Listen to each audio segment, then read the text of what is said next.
Il y a un haut gradé de l'armée qui m'appelle, qui m'a dit, écoute, moi je suis avec ma femme, il faut la rassurer. Elle doit la jammer. Je lui dis que tout va bien. Elle me dit non, police secours n'a rien mis. Donc elle préfère. Donc on ne peut pas sortir. Elle préfère rester à la maison. C'est le cas d'une fille qui m'a vraiment touché. Elle s'est fait, excusez-moi du terme. Elle a été violée. Violée par le fils du propriétaire de leur maison. Le jeune, il la viole et puis la nargue. Ça se moque. La fille du fou. Moi j'ai tapé ça. Donc moi, quand elle m'a expliqué son histoire, quand j'ai vu la photo de son père, j'ai coulé des larmes pour dire waouh, la pauvre, elle n'a personne. Dieu merci, la police a immédiatement réagi. Tout le monde au poste. On a eu le même cas à Port-Bouet. C'était une petite fille de 4 ans ou 5 ans. Voilà, violée par un monsieur dans la cour. Merde. Aujourd'hui, j'ai le plaisir d'accueillir Hassan Koulibaly Keïta, fondateur de Police Secours, une plateforme lancée en 2015 en Côte d'Ivoire pour renforcer la collaboration entre les citoyens et forces de sécurité. Face à l'incivisme et à la désinformation sur les réseaux sociaux, Hassan a créé cet espace sur Facebook pour gérer efficacement les crises et appels de détresse. Avec plus de 1,3 million d'abonnés, Police Secours est aujourd'hui une référence en matière de sécurité et de civisme numérique. En 2020, Facebook l'a même salué comme l'un des meilleurs influenceurs d'Afrique subsaharienne. Grâce à son expérience au ministère de l'Intérieur, Hassan a structuré une initiative qui lutte aussi activement contre les fake news à travers des campagnes comme le Cyber Citoyen Forum Tour, accompagné par le gouvernement canadien. Il est avec nous aujourd'hui pour partager son parcours et ses leçons du terrain. Vous êtes toujours au bon endroit et ça démarre maintenant.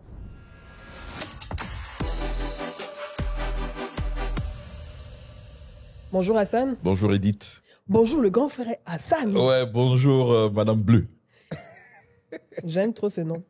Je suis, comment je peux dire, honoré, mais doublement honoré parce que oui, tu es un ami, on se connaît depuis de nombreuses années, mais tu es aussi un grand frère que je respecte énormément. Pourquoi? Pour ta droiture, pour ton engagement, pour ton respect et pour tes valeurs. Et surtout, pour cette plateforme d'utilité publique que tu as mise en place depuis 2015 et qui s'appelle Police Secours. Bienvenue. Merci beaucoup. Merci Edith. Merci Madame Bleu. Je suis également honoré d'être en face de toi. Et comme tu l'as dit dans ton introduction, il y a de cela très longtemps qu'on se connaît. Et moi également, je te respecte beaucoup parce que tu m'as toujours donné ce respect-là. Merci. Et franchement, c'est un honneur pour moi, comme je le disais en off tout à l'heure, d'être sur ton plateau aujourd'hui. Alors, comme je te disais en off également, c'est une discussion. Ici, on est à l'aise. Okay. C'est vrai qu'on a des abonnés qui nous regardent et que je salue également. Bienvenue. Merci d'être toujours fidèles. On se rapproche des 20 000 abonnés. Continuez à vous abonner. Surtout, continuez à cliquer sur la cloche de notification pour ne rater aucun des nouveaux épisodes qui arrivent. Je suis aujourd'hui avec Hassan Koulibaly Keïta. Hassan, tu as créé cette plateforme en 2015 qui, pour moi, en tout cas dans l'espace numérique, avec un consommateur averti en vaut deux, dont je salue un des cofondateurs qu'on avait reçu, Tchélé Cobres. Avec cette plateforme, tu as bousculé les codes sur Facebook, en tout cas le Facebook ivoirien, mais également tu as apporté un outil qui est extrêmement important pour les populations. D'où est venue l'idée de te lancer et de lancer cette plateforme? Pourquoi? Moi, honnêtement, pour être franc, je pense que l'idée est venue d'une inspiration. Je pense qu'il faut saluer aussi le monde numérique en Côte d'Ivoire, c'est notamment vous, et les Syriaques, et certains Djabi, Mohamed, des personnes voilà, qui avaient commencé dans le numérique, qui était nouveau quand même pour nous.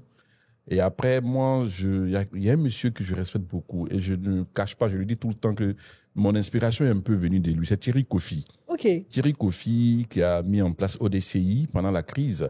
Il est aussi membre du comité Miss Côte d'Ivoire. Oui, membre du comité Miss Côte d'Ivoire, un grand frère qui, je vais dire, on est tous passés dans son école. Oui. L'école l'ODCI dans les années 2010, 2011, 2012. ODCI qui est Observatoire démocratique de la Côte d'Ivoire. Voilà, je crois en Côte d'Ivoire. Oui. Parce qu'il y en a d'autres qui avaient créé plusieurs.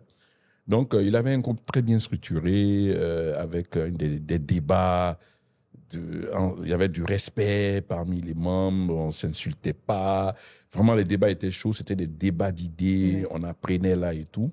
Donc, on a tous apprécié, on était tous membres de ce groupe en Côte d'Ivoire. Vraiment, fallait être là à cette période-là. Voilà, il fallait être membre de l'ODC. Et après, il y a eu Nathalie, qui travaille avec Nathalie moi, Copetti, qui était aussi membre de ODCI, qui a créé Marre des chauffards. Ok, oui, je me rappelle de la plateforme, ouais. Marre des chauffards. Donc, moi, je crée Police Secours sur une frustration. Parce que j'ai été frustré une fois sur Marre des chauffards, parce qu'il y avait une publication sur Marre des chauffards qui parlait pas bien des policiers. Vraiment que moi, je connaissais la vérité. C'est ça. Donc, j'ai intervenu en commentaire pour dire non, c'était pas comme ça, c'était pas bien d'aller dans ce sens. Ah, je me suis fait bien laver dans les commentaires. J'ai dit, bon, d'accord, tout ça, c'est simple. Moi, j'allais créer une plateforme pour créer ce pont-là entre la population et les services de secours. Parce que je sais, de mon expérience au ministère de l'Intérieur, je sais comment la police, les sapeurs-pompiers, la gendarmerie, comment ils se battent pour venir en aide, secourir les Ivoiriens et tout.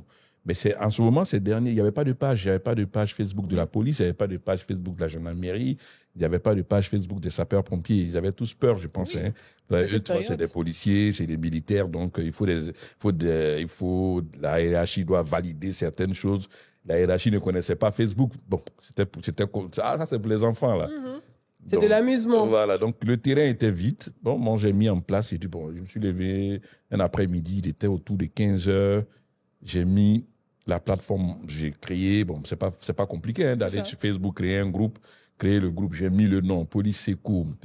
Et j'ai joint, la première personne que j'appelle, c'est Omar Sanson. OK. Voilà, qui était membre de ODC. Donc, je l'appelle grand frère. Moi, je viens de mettre en place un groupe là. Je pense que ça va prendre. Ouais. Est-ce que tu peux me donner une charte? Est-ce que tu peux faire une charte pour moi? Donc, il a écrit la charte, voilà, on ne doit pas faire ci, on doit pas faire... Je l'ai expliqué un peu. Et puis, bon, j'ai mis le groupe en place. Donc, le premier membre, c'est bien évidemment moi-même. Bien sûr. Voilà. mais je prends la peine quand même d'en parler au général Kouyaté. D'accord. Qui, à l'époque, était directeur des unités d'intervention. Donc, son bureau était au ministère de l'Intérieur, où moi, je travaillais. Donc, je lui en parle. J'ai dit, mon colonel, en ce moment, il était colonel. Parce qu'aujourd'hui, il est directeur général de la police nationale. Voilà, il est directeur général de la police nationale de Côte d'Ivoire. Donc, je lui dis, voici mon idée. Il me dit, waouh, c'est une superbe idée.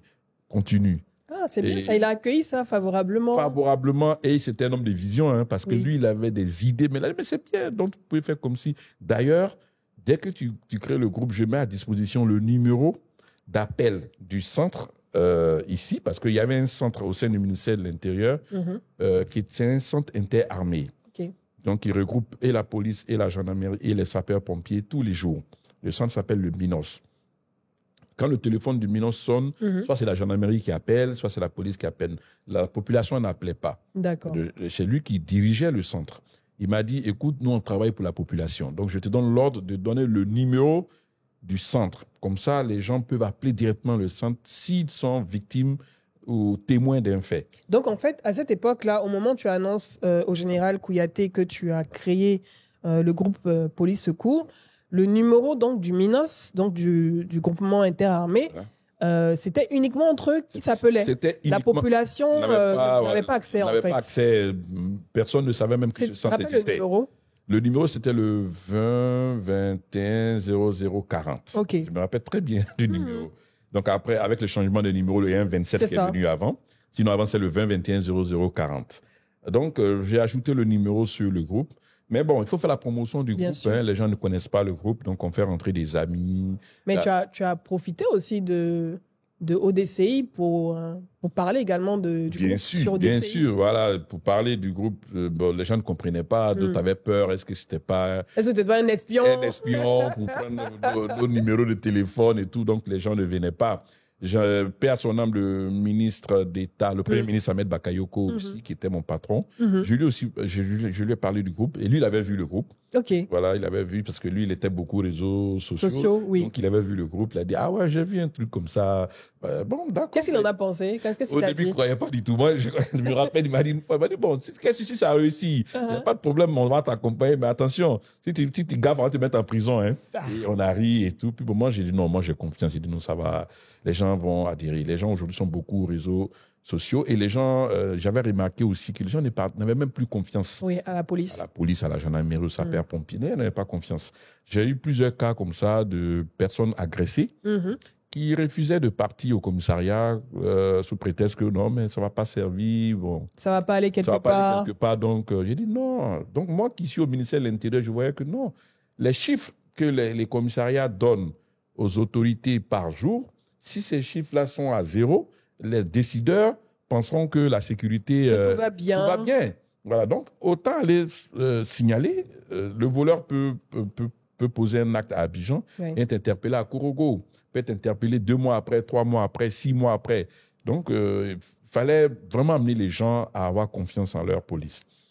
Le CCDO venait d'être créé et tout. Le CCDO, tu peux rappeler C'est le centre de commandement des décisions opérationnelles. OK. CCDO, Centre de commandement des décisions opérationnelles. C'est une unité mixte de la police, gendarmerie, des militaires. C'est une unité qui fait des patrouilles à travers la ville d'Abidjan. On voit souvent leur pick-up, tout noir. Justement. Aujourd'hui, ils sont dans plusieurs villes de la Côte d'Ivoire. Okay. Mais à l'époque, c'était qu'Abidjan. Donc, le groupe a commencé à monter 20 membres, 30 membres. Mais il y avait des publications. Ça, c'est quel groupe ça? Mais qui m'a ajouté ici? Si. Qu'est-ce que je fais là? Et tout. Et puis, Police Sékou prend... La dernière fois, j'ai vu la publication. Je suis tombé sur la publication. Dommage, je n'ai pas le nom de ce dernier. C'est un monsieur qui, à la Riviera Palmeraie, il descend de son immeuble, il part acheter son pain. Et puis, il remarque une voiture en marche, la clé à l'intérieur et il n'y a personne. Okay. Donc, quand il revient de son balcon, il fait la photo. Il dit, ils ont créé un groupe là, bon, je vais mettre là-dessus. Et dès qu'il met la photo, il y a le CCDO qui voit la publication. Et dans les 5 minutes, il voit un véhicule de CCDO qui arrive. Le CCDO était déjà abonné même à la page. Puisque c'est le général Kouyaté qui était le responsable et tout. Donc, il avait mis en place un système où il y avait un ordinateur au sein du Minos. Cet ordinateur était connecté qu'à la police secours. Pour lire les publications, les gens qui avaient besoin d'intervention et tout. Il était prompt, pragmatique et opérationnel en même temps, directement sur la plateforme. Je pense qu'aujourd'hui, si Police Sékou a eu ce succès-là, c'est en partie quand même grâce au général Kouyaté. Il nous a vraiment accompagnés. Là, on était en 2015. On était en 2015. Voilà. Alors, donc, le mec, il refait une autre publication où il dit, mais attends, ce groupe-là, c'est super. Je viens à peine de publier. Regardez ce que je vois. Il fait une photo. On voit la police qui est là, le CCDO est là et tout. Et ce jour-là, on a fait rentrer près de 1000 personnes. Wow. Les gens ont commencé à s'appeler, à ajouter leur famille. Et puis, aujourd'hui, on a pris plus d'1 million et demi d'abonnés. Donc, voilà un peu l'histoire. Bon, voilà. Depuis 2015, on est dedans. On est dans l'histoire Police Sékou. Non, je pense que c'est très inspirant parce qu'on est dans la civic tech. Ouais. Donc, la citoyenneté numérique en action au quotidien où cette plateforme rend service aux populations. Bien sûr. Réduit la distance entre la police, la gendarmerie, les sapeurs-pompiers et permet aux populations d'avoir une écoute. C'est ça, en fait, que les gens veulent. Bien sûr. Être écoutés, qu'on puisse réagir rapidement à leurs plaintes, leurs réclamations et que les interventions puissent se faire rapidement. Bien sûr. Au quotidien, comment ça se passe dans la gestion? Parce que tu n'es pas seul. Bien sûr. Tu as une équipe. Ouais. Franchement, je me dis que c'est du sacerdoce. Hein, parce que entre vos activités personnelles, professionnelles, et gérer une plateforme où vous avez au quotidien des centaines et des centaines de messages, comment toi et ton équipe, vous gérez ça au quotidien? Bon, au début, ça a été très difficile. Hein. Au début, moi, j'étais qu'avec Omar. Après, Nathalie nous a rejoints. Après, des autres sont venus. Mais bon, on s'organise. Mm-hmm. On s'organise, on essaie de faciliter la transmission. des informations vers les services compétents. Donc, c'est pourquoi on salue les autorités, parce que les autorités ont facilité. Après, quand les autorités ont compris le bien fondé de cette plateforme, elles ont adhéré. Je prends par exemple l'exemple du directeur de la DITT, le colonel Gelpetchen, qui nous a appelé, qui a mis à disposition ses services dès le début. Le général Sako, qui à l'époque était le commandant des sapeurs-pompiers, a aussi mis ses équipes à disposition. Donc, on avait cette méthode de travail-là avec eux. Du coup, quand on recevait une information, automatiquement, selon la demande, on orientait le message vers le service qui est en charge de la requête. Bon, c'est pas facile parce qu'on reçoit, il faut trier. Oui. Voilà, il faut Comment trier. vous savez que, comme par exemple les sapeurs-pompiers qui se plaignaient que près de 90% des appels qu'ils reçoivent sont des appels, on va dire, Malveillant. Voilà, malveillants. Comment police secours, l'équipe de police secours s'assure que les messages, les alertes reçues sont des vraies alertes? Ouais, bon, c'est pas facile. Nous aussi, on a été victime de ça. Mais bon, aujourd'hui, l'avantage chez nous, c'est que quand on fait une publication, c'est accompagné de photos et nous demandons le numéro du requérant. D'accord. Nous, on a une équipe qui trie les alertes qui arrivent. La première réponse qu'on donne, déjà, si vous nous écrivez sur notre plateforme en messagerie privée, vous avez un message automatique qui vous donne tous les numéros d'urgence. Parce que pour vous dire que nous sommes des bénévoles, on peut ne pas être là. Nous ne sommes pas payés pour ça. Mais c'est ça. Donc, une alerte qui vient à 2h du mat pendant qu'on est en train de dormir, le monsieur qui envoie l'alerte, sinon la personne qui envoie l'alerte, reçoit automatiquement tous les numéros d'urgence. Police, sapeurs-pompiers, gendarmerie, CC2 pour vous dire, écoutez, n'attendez pas qu'on réponde. Voici les numéros. Selon votre requête, vous pouvez appeler. Mais si vous nous écrivez, si vous faites une publication, en ce moment-là, on fait un tri. On va lire la publication. Quand vous annoncez un accident, nous vous demandons, première des choses, voici le numéro des sapeurs-pompiers. Appelez-les. Sinon, laissez-nous un numéro pour que nous, on puisse vous appeler. Donc, très souvent, les gens nous laissent leur contact. On les appelle, on leur pose des questions. Parce que les sapeurs-pompiers, il faut le rappeler, qu'ils nous ont formés aussi. Ils nous ont dit, et on ne savait pas bien sûr, que les accidents sont différents. Il peut y avoir un accident de motocycliste qui est différent d'un accident d'autocar. Donc, du coup, si une ambulance à de grandes capacités doit partir, ils savent. Donc, il faut poser des questions aux requérants. L'accident, est-ce que c'est 2 véhicules? Est-ce qu'il y a des blessés? Est-ce que c'est un car de transport avec 60 personnes à l'intérieur? Est-ce que c'est une moto, un monsieur? Toutes ces informations-là permettent aux pompiers d'engager les secours. Donc, nous, on se charge de prendre le numéro du requérant. Quand on a le numéro du requérant, on lui pose ces questions. Mais la première des choses qu'on fait, on donne le numéro du service pour dire au requérant, voici le numéro, gardez le numéro dans votre téléphone, appelez-les.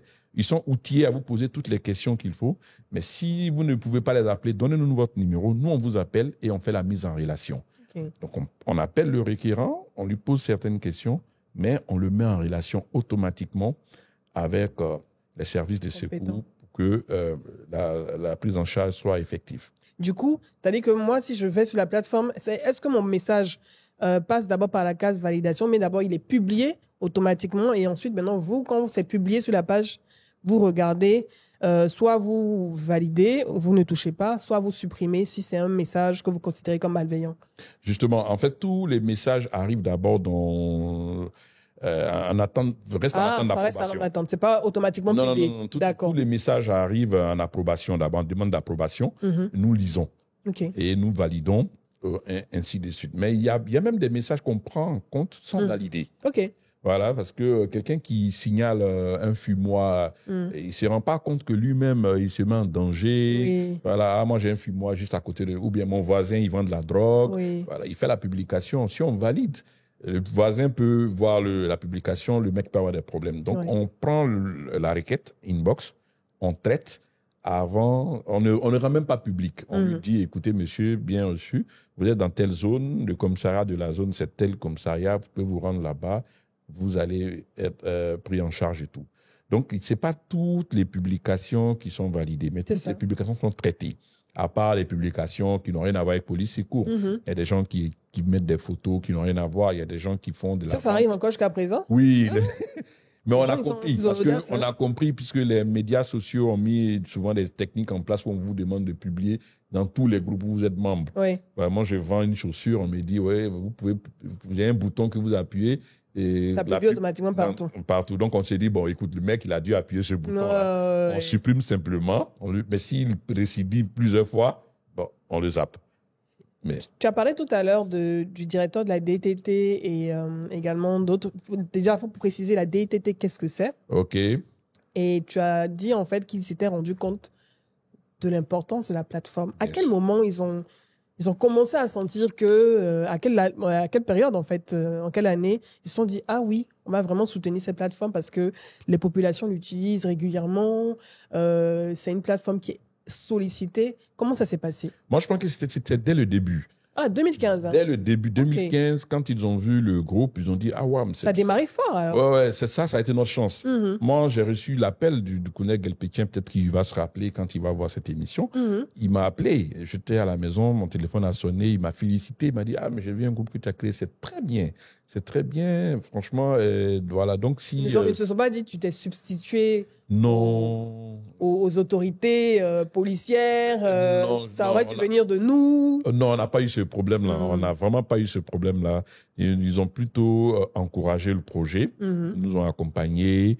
Voilà, bon, en même temps, nous-mêmes, moi étant au ministère de l'Intérieur, c'était un plus. Je savais où on ne devait pas franchir des lignes. On ne pouvait pas, nous, aller faire des arrestations. Nous ne sommes pas des policiers.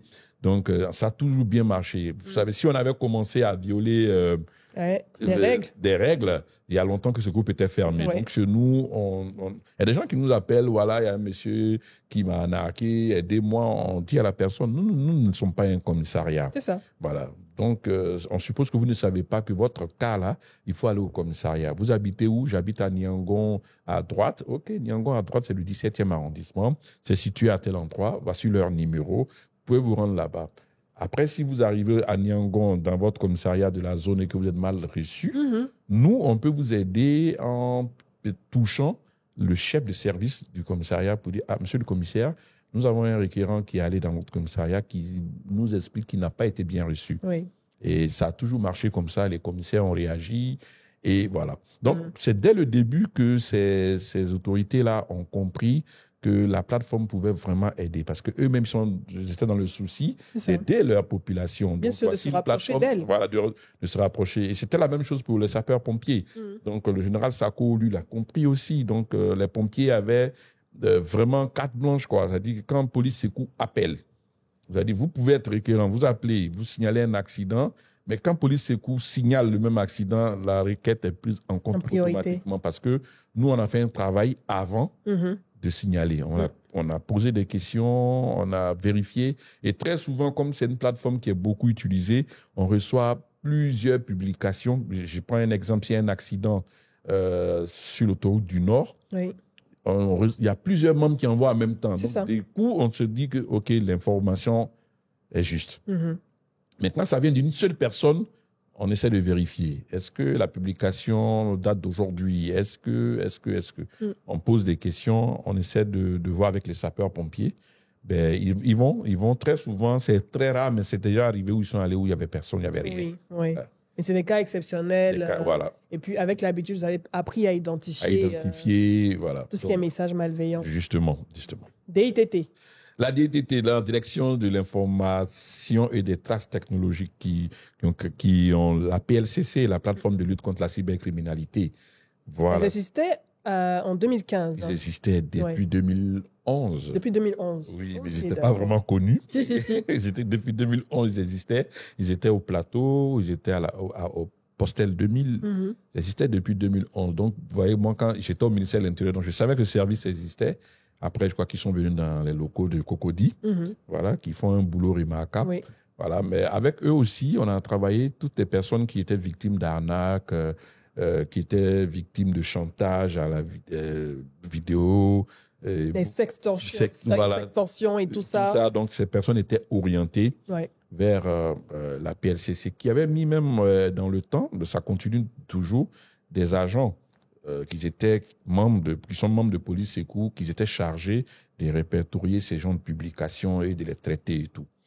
Donc, la collaboration avec eux a commencé dès le début. En fait, vous avez grandi ensemble. C'est que vous avez Oui. grandi ensemble avec des process que vous avez peaufinés, améliorés Voilà, au regard des cas d'arnaque Oui. reçus et tout ça au fur et à mesure. Ensemble, comme tu l'as dit, on a grandi ensemble. Bon, voilà. Nous ne sommes pas le canal officiel. Mhm. Ils ont leur plateforme aussi. Voilà, ils ont leur plateforme aujourd'hui qui marche bien. Ouais. Mais bon, on continue de bosser ensemble. Donc, déjà, ils nous accompagnent sur le Cyber Citoyen Forum Tour. Voilà. Non, exactement. Pourquoi j'essaie de tout C'est la saison. Bon, j'espère que j'ai pas une grippe. On a parlé de tes amis. Je préfère dire le terme amis. Bien sûr. C'est-à-dire ceux qui t'accompagnent dans la gestion de cette plateforme au quotidien. Déjà, ils sont combien D'accord. en nombre? Les femmes, elles sont combien aussi? C'est important d'avoir ce quota. Mais comment tu choisis aussi, d'une certaine manière, les nouveaux membres? Est-ce qu'il y a une charte à respecter? Est-ce qu'il faut avoir un casier aussi judiciaire vierge, évidemment? Comment tu choisis les nouveaux membres de Police Secours, de l'équipe, on va dire dirigeante, des bénévoles, en fait, de Police Secours? En fait, ce sont des personnes qui eux-mêmes ont été, ils sont venus d'eux-mêmes, hein, eux-mêmes, ce sont des gens qui étaient intéressés par le bénévolat. OK.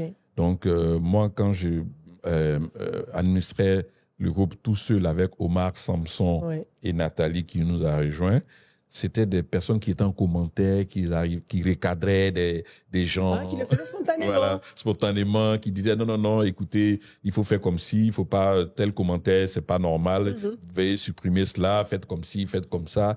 Et voilà, donc ce sont des personnes qu'on a remarquées comme ça, qui disent, ah mais celui-là n'est pas mal. On a appelé la personne, est-ce que ça vous intéresse de nous accompagner? Et tous sont venus. Moi, aujourd'hui, je ne peux pas faire cette émission-là sans dire merci à mes amis. Merci. Franchement, parce que c'est eux. Police Secours, en fait, c'est eux. Ouais. C'est eux, ce sont des idées que nous avons mis ensemble. Moi, c'est vrai, je ne suis que le fondateur. J'ai juste cliqué des boutons, créé un groupe.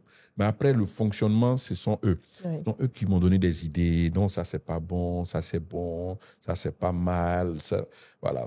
Souvent, moi, j'ai mal quand je suis très souvent décoré ou C'est vrai salué. qu'on Voilà. entend plus, on t'entend Voilà. plus, on te voit plus. Bon, c'est vrai qu'on Voilà. te connaît aussi. Mais bon, après, on a refusé plusieurs. Moi, j'ai refusé d'aller dans plusieurs Ouais.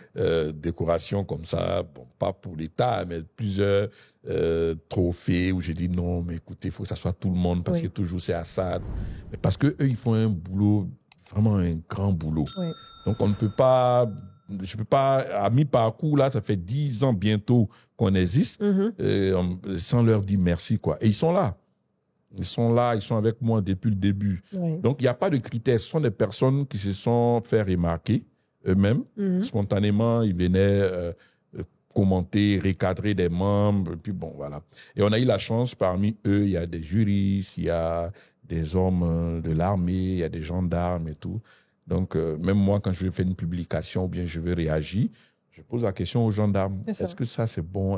Il me dit non, la loi dit comme ci, comme ça. Donc, Tu es très bien accompagné. voilà, justement. Donc, tu as toutes les compétences dans divers corps et institutions qui te permettent de pouvoir te recadrer. Justement. En plus, comme je le disais dès le début, le général Kouyaté qui met un ordinateur au centre Minos. Donc, il y a quelqu'un qui arrive tout le matin. Lui, son rôle, là, de regarder Police Secours.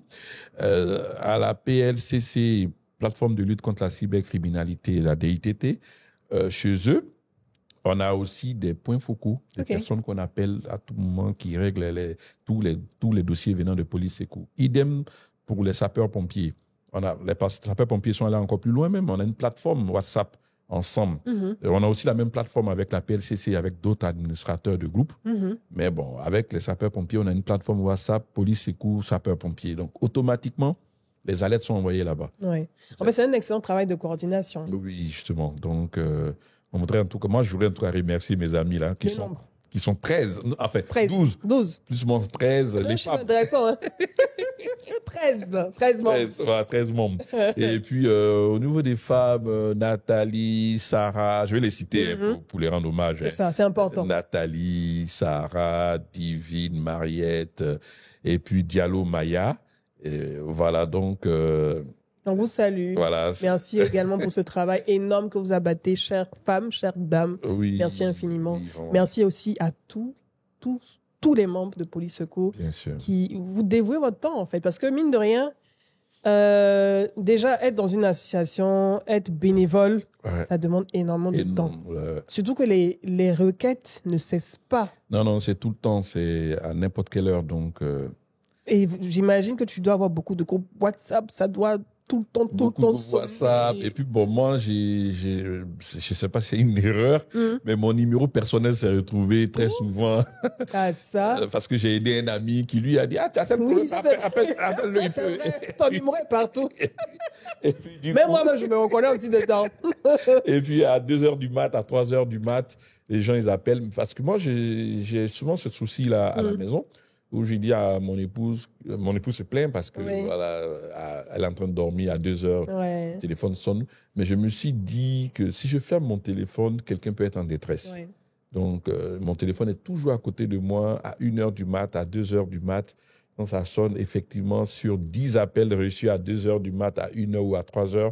Il y a 9 où les personnes sont en détresse. Ouais. Voilà. Les autres, peut-être que c'est un appel ou c'est un de mes amis qui veut m'emmerder qui m'appelle. Si. Mais vraiment, la majorité des appels que je reçois, Edith, après minuit, ce sont des personnes qui sont soit victimes d'incendies, Oui. soit victimes d'accidents. Bon, je continue de leur dire, écoute, garde le numéro des pompiers, garde tel Appelle, numéro. ouais. Mais bon, les gens continuent. Ils se sentent plus rassurés Voilà. quand ils t'appellent. Ils se disent qu'ils ont une voix, Voilà, ils ont une donc, écoute, une personne qui est disponible. Même si tu vas pas résoudre le problème, c'est pas à toi de résoudre le problème. Ouais. Même si tu leur donnes le numéro Oui, des autorités, ils arrivent. sapeurs-pompiers, mais Ils veulent vont que ce m'appeler. soit toi. Quand c'est Hassan, Voilà. c'est bien fait. On est sûr que Ils ça va aller m'appellent, quelque donc, part et tout ça. Mais en même temps aussi, parce que les autorités derrière ont mis un système en place où quand on les appelle aussi, ils réagissent automatiquement. Donc, comme Dieu merci, on a des points focaux. Oui. Donc, c'est quelqu'un qui m'appelle à 2h du mat, il a besoin des sapeurs-pompiers. Automatiquement, quand on appelle les sapeurs-pompiers, franchement, dans les 10 minutes qui suivent, ils sont déployés, ils sont à la manœuvre. Est-ce que vous tenez des statistiques, police secours, Bien sûr. depuis le début, depuis le commencement, le nombre de requêtes traitées? Parce que bon, la plateforme a 10 ans. Le nombre de requêtes traitées, avec succès, les requêtes qui ont abouti à des poursuites judiciaires, des incarcérations, les viols également, parce qu'on parle aussi de viols, de pédocriminalité. Est-ce que tu as, en termes de statistiques, déjà des nombres, mais aussi en termes de cas que vous recevez le plus? C'est-à-dire, quand je dis cas, vol, attaque à main armée, accident, incendie. Est-ce que tu as une cartographie des cas, de vos cas? Oui, déjà, là, on avait fait une erreur. Mhm. Dès le départ, on ne faisait pas de statistiques. OK. Après, on s'est dit, mais attendez, mais c'est. Parce que c'était grave. bénévole, hein, Voilà. je veux dire, c'était pas dans l'optique, peut-être, Voilà. c'était juste pour régler un petit problème, Justement. que les gens puissent poster leur plainte, Ouais, mais ouais. c'était pas tout de suite dans l'immédiat. Au bout de Voilà, 2 ans, on faisait rien. Et puis Voilà. après, on s'est dit, non, écoute, il faut qu'on ait des ça chiffres. prend de l'ampleur. Ouais, il faut qu'on ait des chiffres. Donc, on a des chiffres, on bosse sur les statistiques. On est en train de tout répertorier. Est-ce que tu as une idée à chaud? Je veux dire, là, même si c'est pas toutes les stats, est-ce que tu as des chiffres intéressants que tu peux partager? Oui, par je exemple? pense que si nous, 600, on peut dire on a En pourcentage. un pourcentage, on a plus de cas d'accidents. OK. Voilà, on peut avoir peut-être 40%, non, plus de 40%. Il faut que je regarde les chiffres, voilà, pour ne pas dire n'importe quoi, mais je pense qu'on a plus de cas d'accidents, Oui. plus de cas d'arnaque, mais surtout les cas de disparition. Ah, les cas de Les disparition. cas de disparition, on en a beaucoup. On a peut-être 50%, 50% de nos C'est requêtes. quoi? Est-ce que ça a évolué ces dernières années ou ça a toujours été comme ça depuis le départ? Oui, ça a toujours les été. disparitions. Ça a toujours été comme ça depuis le départ, les disparitions. Mais après, avec l'expérience, on a travaillé là-dessus, on a compris que c'était beaucoup plus des fugues. Des fugues. Pour des personnes, des adolescents, c'était des fugues. Pour les petits garçons, c'était un peu la négligence des parents. OK. Voilà, c'est-à-dire le petit garçon. Même hier, j'ai reçu un appel d'un petit garçon qui avait disparu. Mais j'ai même dit à la dame, écoutez, madame, ne vous appelez pas, voyez dans les maisons en face. Et elle m'a rappelé, puis il était là. Parce que je suis à l'habitude des Voilà. cas. Tu sais comment Donc, ça se passe. tout n'est pas enlèvement, tout n'est pas disparition inquiétante. C'est vrai, ça a existé, mais on a plus de cas où c'est la négligence des parents. Au niveau des accidents aussi, on en a plusieurs. Et puis, on a moins de braquages. Il y a moins de braquages. Oui, en tout cas. Ces dernières années. Ces dernières années, en tout cas, bon, je ne me rappelle pas. La dernière fois qu'on a eu un cas, une publication où on annonce un braquage, ça remonte, hein, ça doit remonter à 1 an. Hein. Ouais. Mais ça existe. Oui, mais bien sûr. la police gère ça. Mais nous, au niveau de police secours, dans les débuts, oui. Mais maintenant, depuis un moment, on n'a plus de requêtes sur des vols à main armée. Non. En tout cas, sur la plateforme police secours. Je ne dis pas que les braquages ont cessé. Bien sûr. Ça continue, mais sur la plateforme police secours, on est plus sur des accidents, des disparitions, et puis sur des arnaques, et puis des chantages. Et les cas de maltraitance, les viols. Oui. Est-ce que vous recevez beaucoup de requêtes ou ça a baissé ces dernières années? Au niveau des viols, ça a beaucoup baissé. D'accord. On reçoit par moment, c'est bizarre, on en a même reçu ce matin. OK. Voilà, mais bon, c'est des requêtes qu'on ne rend pas publiques. Voilà, pour respecter un peu... Parce que c'est des requêtes qui viennent en privé. En privé, oui. Comme toutes les autres requêtes d'ailleurs. OK. Voilà, et donc pendant l'approbation, il y a des requêtes qu'on traite. Et donc, nous sommes constitués en petits groupes. Il y a un groupe de VBG chez nous, donc dirigé par Nathalie et son équipe, ce sont que des femmes. Voilà, avec un de mes collaborateurs gendarmes qui essaie de superviser. Donc, on remet les cas à ce groupe-là, qui a on a un partenariat avec le ministère de la Femme et de la Protection des Enfants. Donc, automatiquement, il y a une plateforme WhatsApp entre nous et le ministère. Donc, on envoie. Il y a la police aussi sur cette plateforme et c'est géré. C'est géré vraiment sans faire la publication pour le grand public, mais on le gère comme ça. Les maltraitances d'enfants aussi, ça a un peu baissé. On pouvait aussi saluer la fondation de la Première Dame. Ils nous ont beaucoup aidé. Children of Africa. Oui, ils nous ont beaucoup aidé sur les cas de maltraitance d'enfants. Je voudrais saluer avec le cœur Madame la Première Dame. On salue. Voilà, et surtout Madame Nadine Sangaré, qui est sa collaboratrice, qui est avec nous vraiment à n'importe quelle heure quand on l'appelle. Elle est disponible. Elle nous donne des orientations. Je crois qu'elle explique à Madame la Première Dame. C'est ça. Il y a des instructions et c'est suivi à la lettre. On a plusieurs enfants qui sont, je crois que c'est à la Maison Blanche ou la Case Blanche, je ne sais plus, au plateau. Plusieurs enfants maltraités. Par moment, on nous envoie des photos. Ces enfants ont changé. La Première Dame a pris tout en compte et tout. Donc, on a des cas de maltraitance d'enfants. On traite ces cas-là avec le ministère, avec la Fondation Children of Africa et aussi avec la Brigade des mineurs. OK. Voilà. Est-ce qu'il y a d'autres organisations, d'autres ONG qui vous font appel sur des cas spécifiques, ou bien est-ce que vous avez des collaborations aussi avec d'autres associations de lutte contre les violences et maltraitances? Oui. On a des collaborations avec plusieurs ONG. Il y a plusieurs ONG qui récupèrent des enfants disparus. OK. Donc, on fait un point, je crois, chaque mois. Je vais voir avec ma collaboratrice. On fait un point avec ces ONG-là où on publie la photo de ces enfants-là. On peut décider de publier 10 photos. Oui. Et on explique le contexte. Cet enfant est là depuis telle date, il est chez ses parents, il est venu de là. Et ça a toujours marché. Et les parents réagissent. Oui, 80% des enfants sont... Oh, c'est beau ça. Dès qu'on publie dans la journée, là, on reçoit beaucoup d'appels de l'ONG. Ah oui, l'enfant numéro 2, les parents ont appelé, l'enfant numéro 3. Et bon, les enfants partent comme ça à la maison, ils retrouvent leurs parents. Après des années, hein, des disparitions de 5 ans, de 10 ans. Wow. Oui, des enfants qui sont dans des centres à Dabou, à Yopougon. Ça fait 5 ans qu'ils sont là-bas, les parents ne savaient plus où ils étaient. Et donc, on fait des publications et ça marche. Malheureusement, il y en a d'autres encore où les parents n'ont pas réagi, mais ils sont pris en compte par ces ONG-là. Donc, voilà. Est-ce que tu sais que tu changes des vies? Ah ouais?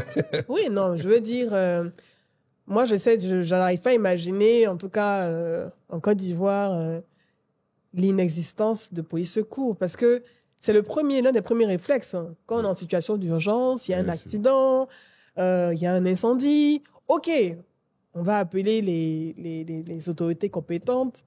Mais le premier réflexe, c'est d'aller poster d'abord sur Police Secours, d'avoir l'information déjà sur Police Secours. Et même quand on veut être sûr qu'une information est correcte, on va d'abord sur Police Secours. Bien sûr. C'est un support énorme. Bien sûr. Comment toi, tu le vis au quotidien? Est-ce que tu mesures l'impact que toi et tes amis, vous avez en Côte d'Ivoire? Ah ouais, on mesure l'impact parce que figure-toi que, Edith, par moment, mais nous, notre lutte, pour dire vrai, notre lutte, on demande aux populations d'aller vers les services compétents en premier. C'est vrai que les gens, ils viennent vers nous, mais le conseil qui serait important pour les gens, c'est d'aller vers les services compétents. C'est ça. Voilà, parce que nous, Police Secours, n'est pas le canal officiel. Donc, passer par nous avant d'aller vers le canal officiel, ça peut rendre long le processus pendant que vous pouvez aller directement vers le canal officiel. Maintenant, il faut chercher à savoir pourquoi les gens viennent vers nous avant d'aller vers le canal officiel. Peut-être qu'on les reçoit bien. Peut-être c'est que, l'empathie, voilà, c'est l'écoute. peut-être On se dit que c'est clair que ce n'est pas vous qui résolvez c'est pas nous, ça, situations. c'est Vous clair. êtes juste le canal. Nous, c'est le canal, ouais. Mais c'est l'écoute, c'est Voilà. l'empathie, c'est la communauté surtout. Ouais. C'est retrouver une communauté. Bien sûr. Et les gens comme tu l'as dit, les gens ont confiance. Moi, je me rappelle d'une anecdote. Il y avait une mutinerie qui avait éclaté, je crois, en 2018, non, je ne sais plus, en Côte d'Ivoire. Donc, Police Secours faisait le point. Oui. En Donc, temps réel. En temps réel. Donc, il y a un matin, on n'a pas fait le point parce que tout allait bien. Vous avez oublié votre rôle. Tout allait bien. Et il y a un haut gradé de l'armée qui m'appelle, qui m'a dit, écoute, moi, je suis avec ma femme, il faut la rassurer. Parce que elle doit la jammer. Je lui dis que tout va bien. Elle me dit, non, Police Secours n'a rien mis. Donc, elle préfère, Donc, on ne peut pas sortir. elle préfère rester à la maison. Mais moi, je suis une haute autorité de l'armée. Je rassure mon épouse. Elle me dit, non, vraiment, chérie, je t'aime. Mais Police Secours n'a rien mis. Donc, il me passe le téléphone. Il dit à la dame, le fondateur de Police Secours, il parle avec lui au téléphone. Et puis, mais ça prouve déjà que le travail, le sérieux qui est mis autour. Voilà. Même au niveau des informations, au niveau des chiffres qu'on donne, on essaie d'avoir les services compétents, pour avoir les chiffres réels avant de faire une publication, avant de faire une alerte. Donc, je me rappelle aussi, quand c'est la période des pluies, on a beaucoup d'abonnés, il y en a beaucoup de personnes, les inondations. La chance qu'on a, c'est que la population, notre communauté, c'est notre communauté qui sont dans les quartiers. Donc, c'est eux qui nous envoient les informations avec photos à l'appui. Donc, dès qu'il y a une grande pluie, on met une alerte, on demande aux gens de donner le point de situation chez eux. Et on fait un point, on essaie de dire aux gens en ce moment, tel endroit, telle zone est inondée, donc il faut passer plutôt dans telle zone. Et puis bon, ça marche. Et avec la Sodexam, qui est le canal officiel en ce qui concerne les intempéries, on travaille avec eux aussi. Leurs alertes sont reprises chez nous, où on essaie de donner des conseils aux populations et tout. Et avec ces canaux-là, ça va, la collaboration est bien, quoi. Donc, vous travaillez tous de concert. Voilà, tout le monde a bien compris Police Secours. On n'a même pas de truc formel. Hein. Je prends la Sodexam, il n'y a pas un... La Sodexam qui est en tout cas, l'autorité qui est en charge de tout ce qui est données météorologiques. Justement, en Côte d'Ivoire. Il n'y a pas un document officiel qui nous lie, mais ils savent que Police Secours est un canal très suivi. Donc, quand il y a une alerte de la Sodexam, nous reprenons l'alerte pour pouvoir augmenter les vues. Voilà. L'idée, ce n'est pas de se faire la concurrence de vues. L'idée, c'est d'informer les Ivoiriens qu'il aura telle alerte. L'alerte est jaune, l'alerte est rouge ou l'alerte est orange. Voilà. Est-ce que, forcément, tu me dis que tu as eu beaucoup de cas qui t'ont marqué, mais est-ce que toi et tes amis, vous avez eu un cas qui vous a fait couler des larmes, mais au point, qui vous a bouleversé, je ne vais même pas dire couler des larmes, mais qui vous a vraiment bouleversé? Une histoire, il y en a eu tellement, hein, forcément, mais qui jusqu'à présent te fait réfléchir. Moi, j'ai deux cas. J'ai deux cas, mais il y a l'un des cas qui m'a fait couler les larmes sans m'en rendre compte. Non, j'ai pas envie que j'aille te demander, mais j'aime pas. Je sens que je vais couler des larmes aussi. Ok, allons-y. Oui, non, non, en fait, c'était ça m'a jusque-là, ça me touche parce que je me dis que on a quand même failli à notre mission. Là, on a raté. Et il y a eu mort d'homme. Et on n'a pas su s'imposer. Ouais, il y a une dame qui m'appelle un jour qui me dit elle allait rendre visite à sa mère à Bobo. Et sa mère habite dans une cour commune et le voisin est en train de battre sa servante d'environ 9 ans, 10 ans. Oh là là. Sous prétexte qu'elle a volé ses 2000 francs. Et il a même attaché la tête en bas, les pieds. Oh, il faut qu'elle l'avoue et tout. Donc la dame m'appelle. Oui. Je lui dis, OK, ben, écoute, on va vous mettre en contact avec la police et tout. Et sa mère qui dit, non, non, non, non, non. Moi, je ne vais pas rentrer dedans. Non, non, non, on a tout fait. La fille, moi, je l'ai rappelé plusieurs fois. Non, non, non, ma maman m'a dit de ne pas parler. Donc, monsieur, vraiment, désolé, ce n'est pas la peine. Je la rappelle, j'essaie de la convaincre. Non, mais il faut signaler ces vers où. Non, monsieur, elle m'a raccroché. Bon, OK, je me dis, bon, peut-être que c'est un cas mineur, ça va passer. Et le lendemain, la jeune dame me rappelle encore, me dit, ah, ça grave, hein, la fille ne parle plus. Et ils l'ont mis sur une moto, ils sont en train de partir avec elle. Je lui ai dit, mais c'est où exactement? Dites-moi. Elle m'indique la zone. Je dis, ah, très bien, voici le commissariat, allez-y rapidement. Le commissariat, je prends la peine d'appeler même le chef de service du commissariat et tout. Ils arrivent, la police arrive sur les lieux. La police trouve la femme du monsieur, ils prennent la femme du monsieur qu'ils envoient au commissariat, on demande, bon, et où est la fille? Elle dit, non, la fille, ça va, on l'a retournée au village parce que c'est une voleuse, on l'a retournée au village et tout. On dit, bon, d'accord, bon, allez-y la chercher pour venir. Elle a dit, ah, son mari va venir avec la fille. On dit, OK, donc vous attendez le temps que votre mari vient avec la fille. Il est de 9h jusqu'à 18h, le mari ne vient pas. Et après, la femme a décidé de parler, elle a dit, en fait, la fille est décédée dans la nuit. C'est pas vrai. Donc, ils sont partis avec le corps. C'était le corps qui était sur la moto. Donc, elle a avoué. Et son mari a été interpellé. Mais je me dis, on pouvait éviter ça. C'est-à-dire, c'est pour ça que je donne des conseils. C'est qu'on pouvait éviter cela. Et vu que la fille ne voulait pas indiquer... Oui, sa mère ne voulait pas. Sa mère a dit, toi, tu es quitté à Cocody là-bas. Nous, à Bobo, je ne veux pas avoir de problème avec le voisin. Pardon, je veux pas. C'est son problème, il n'a qu'à... Voilà. Et ça, c'est courant. Ça se passe très souvent dans les maisons où les voisins se disent, attention. Je ne vais pas réagir, c'est leur problème. C'est leur problème, je ne veux pas avoir d'affaire avec lui. Mais il faut signaler s'il y a un cas qui vous semble un peu Parce bizarre. que c'est de la non-assistance à personne en danger. Vous pouvez être poursuivi. Bien sûr, bien sûr. Donc, si vous pensez qu'il y a une situation qui ne va pas, ben voilà. Le deuxième cas, c'est le cas d'une fille qui m'a vraiment touché. Elle s'est fait, excusez-moi du terme... Elle a été violée. Violée par le fils du propriétaire de leur maison. Hein? Elle, ce qui m'a touché, c'est qu'en fait, elle s'occupe de son père qui est fou. Qui a des problèmes mentaux. Voilà, qui est à la maison, qui se balade. Vraiment, c'est le fou du quartier, tout le monde le connaît. Mais elle, c'est son père. Donc, elle, les soirs, elle cherche son père, elle le fait revenir à la maison, elle le lave, et elle va acheter à manger pour lui donner. Mais le lendemain, il ressort encore, il va se balader, il fait les poubelles et tout. Et le monsieur, bon, le jeune, il la viole et puis il la nargue. Ça se moque, ça rit, la fille du fou, moi j'ai tapé ça. Donc elle ne savait pas où se plaindre, elle a laissé. Donc elle s'est confiée à une dame qui dit non, c'est pas possible. Donc la dame m'a appelé. Donc moi, quand elle m'a expliqué son histoire, quand j'ai vu la photo de son père, j'ai coulé des larmes pour dire waouh, la pauvre, elle n'a personne.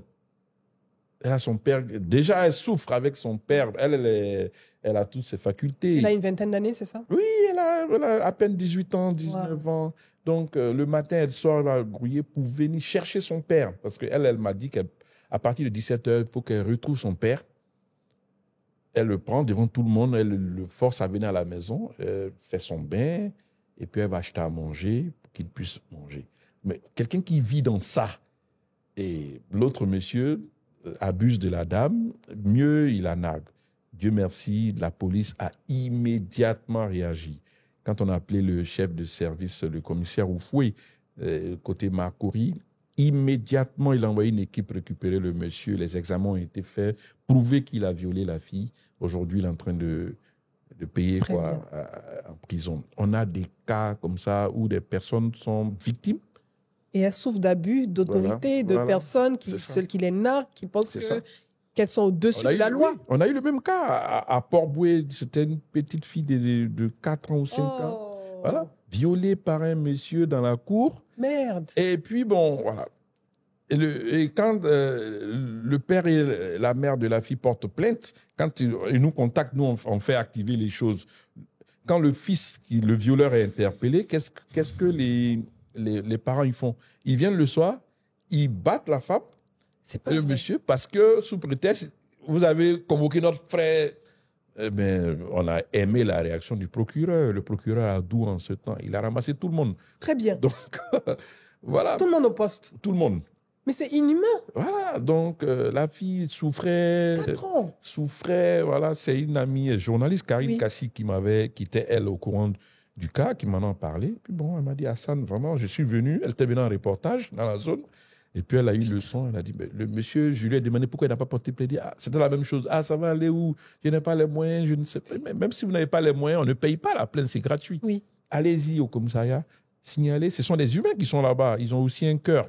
Donc, si vous êtes victime, allez rapidement dans les postes de police et de gendarmerie, portez une plainte. Les autorités vont réagir. C'est justement pour ça qu'on a mis la plateforme. Parce que les gens pensent, non, allez au commissariat, est-ce que ça va donner, ça ne va pas marcher? Non.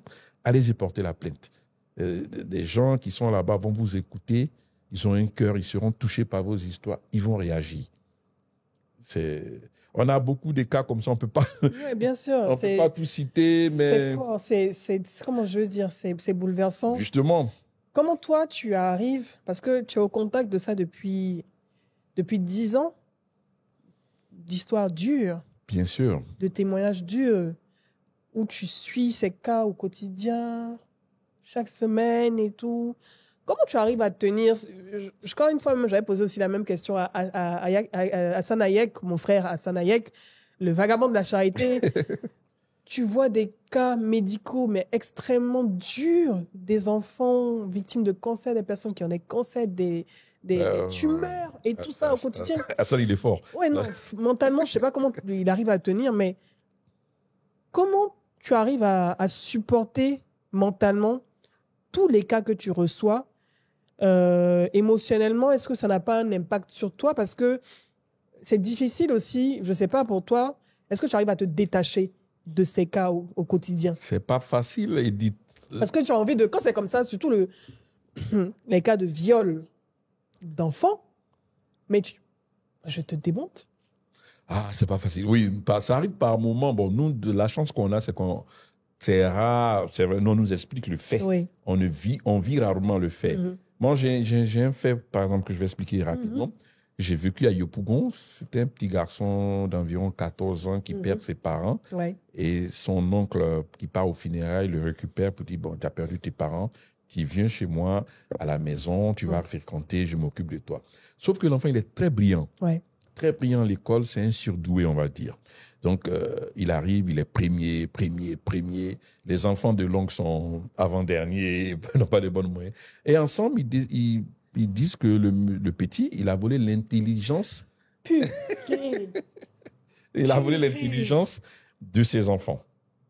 Donc, non, ils ont envoyé un féticheur pour voir l'enfant, là, c'est un sorcier. Il a volé l'intelligence de mes enfants. Quand il n'était pas là, mes enfants travaillaient bien à l'école.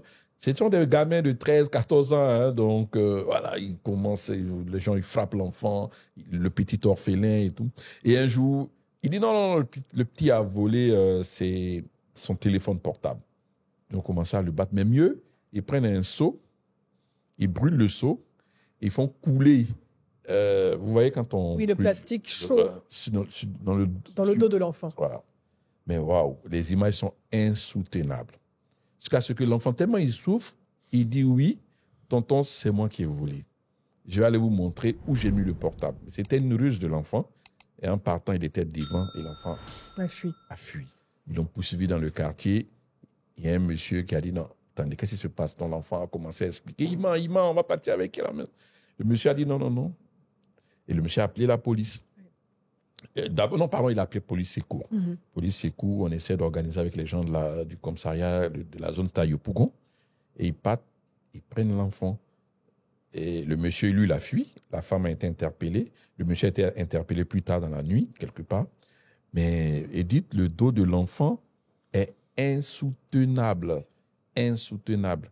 Et cette histoire, quand on l'a postée sur Police Secours, automatiquement, les équipes de la première dame ont réagi. Oui. Ils ont récupéré l'enfant. Direction l'hôpital mère-enfant Benjerville. Il a été pris en charge. Aujourd'hui, moi, j'ai revu les photos de l'enfant. Oui. Mais il est adorable. Oh. C'est un des enfants de la première dame. On a au moins 4 enfants comme ça chez la première dame qui Qui a été chaque fois qu'elle a les cérémonies, Oui. on les voit Ils en sont là avec photo. lui. On dit, ah, mais voici notre petit là, mais il a changé. Ils ont été vraiment suivis et tout. C'est pas facile parce que très souvent, on voit des cas comme ça. Bon, heureusement, comme je l'ai dit, nous, on n'est pas vraiment Oui. dans le cas, on fait la transmission. C'est rare que nous soyons avec les cas. Mais c'est pas facile la nuit quand on dort, on a des enfants. Oui, tu penses à tout ce qu'il y a au dehors, comment le monde est cruel, Franchement, comment les gens sont moi, cruels je peux pas entre eux, comprendre avec les qu'on enfants.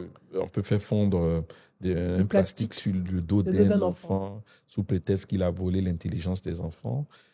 L'enfant, il est brillant, C'était de la pure jalousie, Voilà. Donc, de la sorcellerie. de la pure. sorcellerie, franchement.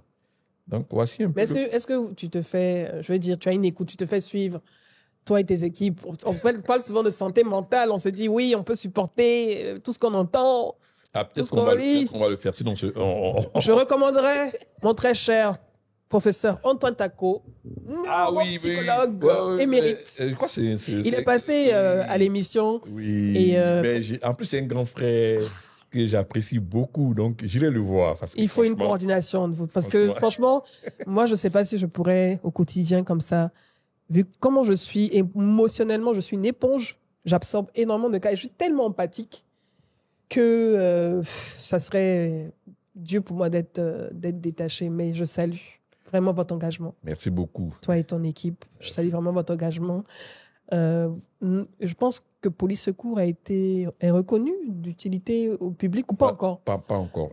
C'est inadmissible.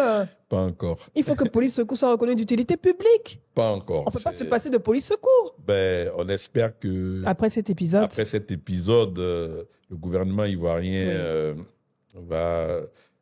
On a plusieurs fois demandé ça, passer d'utilité publique. Oui. Mais bon. Parce que c'est un réflexe. Police Secours, c'est un réflexe. Pour les populations vivant en Côte d'Ivoire qui ont besoin d'informations, qui ont besoin d'être entendues, écoutées, qui veulent remonter des cas d'accidents, de maltraitance ou autre, le premier geste, c'est Police Secours qui met en relation avec les autorités compétentes et tout ça. On espère.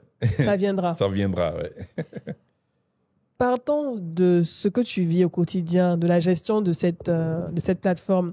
Est-ce que, en dehors des formations que vous avez avec la police, parce que forcément, on vous met à jour, on vous fait monter en compétences sur des process, ça évolue.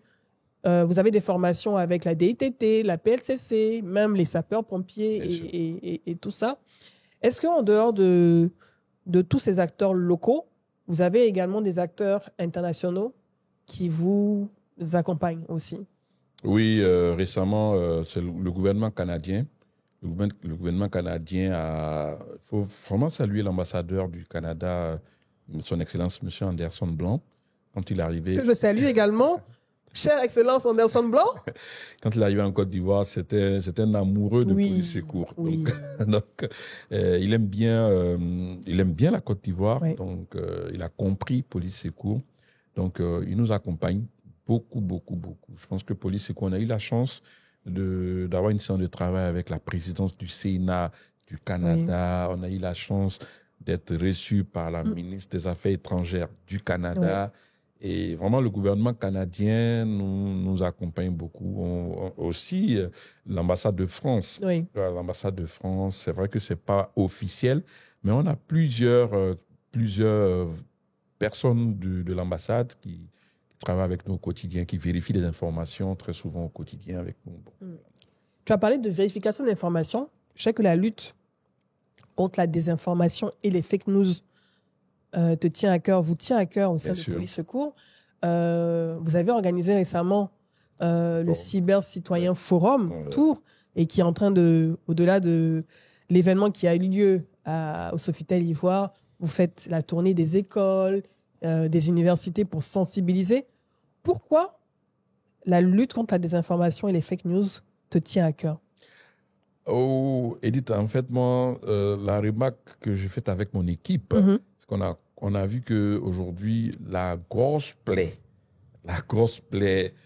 si on ne la soigne pas très vite, c'est la désinformation. Oui. Voilà, aujourd'hui, les gens utilisent beaucoup les médias sociaux. C'est pas comme en 2015 quand on criait police secours. Aujourd'hui, le nombre d'utilisateurs a augmenté. Mais il faut former les personnes à vérifier les informations avant, parce que le partage est très facile sur les médias sociaux. Oui. Quand je reçois une information, je partage.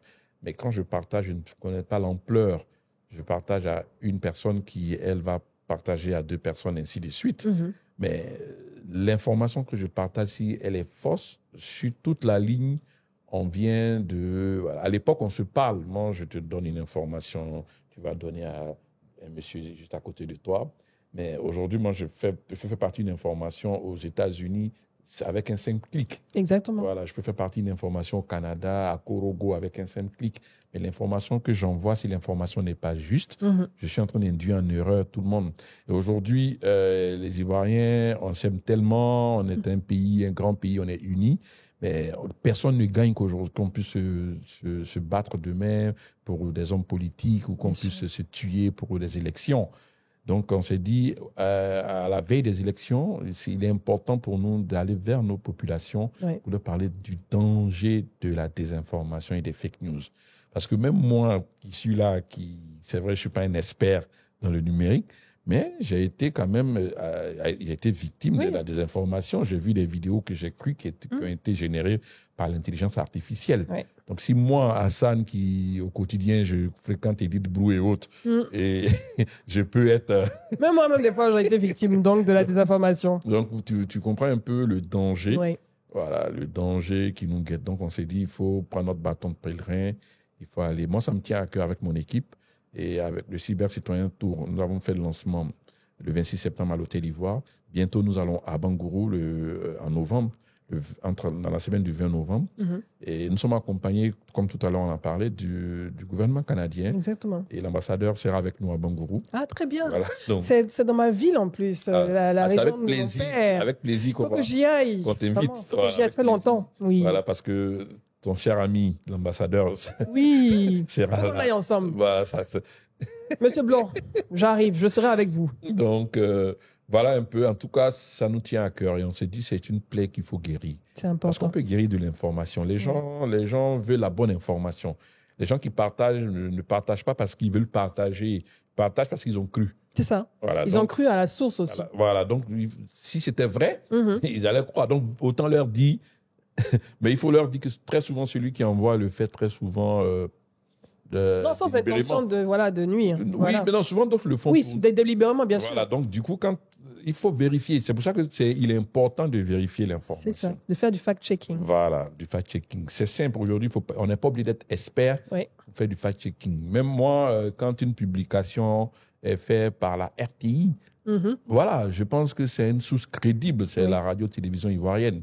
Donc, c'est vrai qu'ils peuvent se tromper, même les grandes chaînes. Jeune Afrique, peuvent se tromper. Mais donc, moi, personnellement, j'ai mon réseau de fact-checking. Je me dis, la RTI, c'est crédible. Voilà, il y a des chaînes de télévision crédibles, il y a des pages crédibles. Je me dis, ceux-là, voilà, s'ils ont fait une publication, ils ont pris le temps de vérifier. D'où Police Secours qui a son succès, les gens vont toujours vérifier l'information. Oui, c'est la source. Police Secours, il y a un accident, on dit tout le monde est mort dans la voiture. On va aller voir Police Secours. C'est bien de partager. Tout le monde est mort. Tout le monde est... Voilà. Mais quand on vient sur Police Secours qu'on n'a pas publié, c'est qu'on n'a pas encore l'info exacte. Les services nous ont informés. Nous sommes sur le terrain. L'accident, c'est vrai, mais on n'a pas encore de bilan. C'est ça. Donc, on patiente. Donc, on peut juste annoncer effectivement un accident et on va toujours mettre en bas bilan non connu. C'est ça. Voilà. Vous prenez vos précautions avant d'avoir la confirmation. Bilan non connu ou bilan provisoire. On est sûr que les services compétents nous ont donné l'information. Voilà, mais on ne partage pas tout et n'importe quoi. Il faut faire très attention au partage, il faut faire très attention à la désinformation. Parce que ça peut avoir un impact énorme qui peut même vous dépasser. Ah oui, on a eu le cas, hein, on a eu le cas avec nos frères du Niger. Oui. On a eu le cas avec nos frères du Niger. Malheureusement, voici un peuple avec qui nous vivons en parfaite harmonie, il n'y a pas de problème.